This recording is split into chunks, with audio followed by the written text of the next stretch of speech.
Department ಅಲ್ಲಿ ಯಾವುದೇ ಕೆಲಸ ಗೌರ್ಮೆಂಟ್ ಕೆಲಸಕ್ಕೆ ಇರೋದು ಲಂಚ ಎಲ್ಲಿ ಇಲ್ಲ. ಸಪೋಸ್ ಲಂಚ ಕೊಟ್ಟರೆ ಕೆಲಸ ಆಗೋದು. ನಿಮ್ಮ ಪಕ್ಷ ಈ ಥರ ಮಾಡುವಾಗ ನಮ್ಗೆ ಭಾಳ ಹೆಮ್ಮೆ ಇದೆ. ಅದ್ರ ನಾನು ಒಬ್ಬ ಸದಸ್ಯ ಆಗ್ಬೇಕಂತ ಭಾಳ ಇದು ಮಾಡಿದೆ.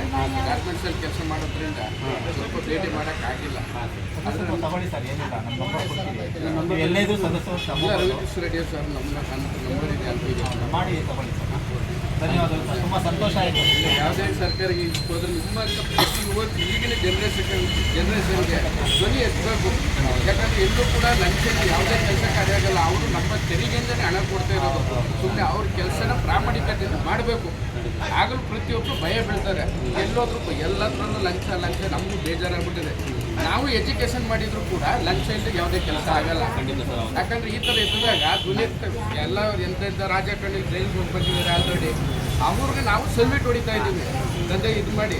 ಯಾಕಂದರೆ ಅವರು ಅಷ್ಟಕ್ಕೆ ಇದು ಮಾಡಿದ್ರು. ಮತ್ತು ನಮ್ಮ ಯುವಕರು ಎಜುಕೇಷನ್ ಮಾಡಿದರೂ ಕೂಡ ನಾವು ಅವ್ರಿಗೆ ಮಾನ್ಯತೆಯವ್ರಿಗೆ ನಾವು ಗೌರವ ಕೊಡ್ತಾ ಇದ್ದೀವಿ. ಅದರಿಂದ ನಮಗೆ ಕೇರಳ ಪಕ್ಷ ಈ ಜನರೇಷನ್ ಕಂಡಾಗ ಭಾಳ ಹೆಮ್ಮೆ ಅನಿಸ್ತದೆ. ಅದರಲ್ಲಿ ನಾನು ಕೂಡ ನಿದ್ರೆಯನ್ನು ಪ್ರತಿಯೊಂದು ಬಂದಾಗ ಫೇಸ್ಬುಕ್ಕಲ್ಲಿ ಲೈಕ್ ಮಾಡ್ತಾ ಇದ್ದೀನಿ, ಶೇರ್ ಮಾಡ್ತಾ ಇದ್ದೀನಿ. ನನಗೆ ಭಾಳ ಹೆಮ್ಮೆ. ಈಗ ಯಾವುದೇ ರಾಜಕಾರಣಿ ಪಕ್ಷಕ್ಕೂ ನಾನು ಎಲೆಕ್ಷನ್ ಯಾವುದೇ ಲಂಚ ಓಟ್ ತಗೊಳ್ಳಲ್ಲ. ಕೇರಳ ಪಕ್ಷ ಬಂದಾಗ ಭಾಳ ಹೆಮ್ಮೆ ಇದೆ. ಅದು ರವಿಕೃಷ್ಣ ರೆಡ್ಡಿ ಅವರು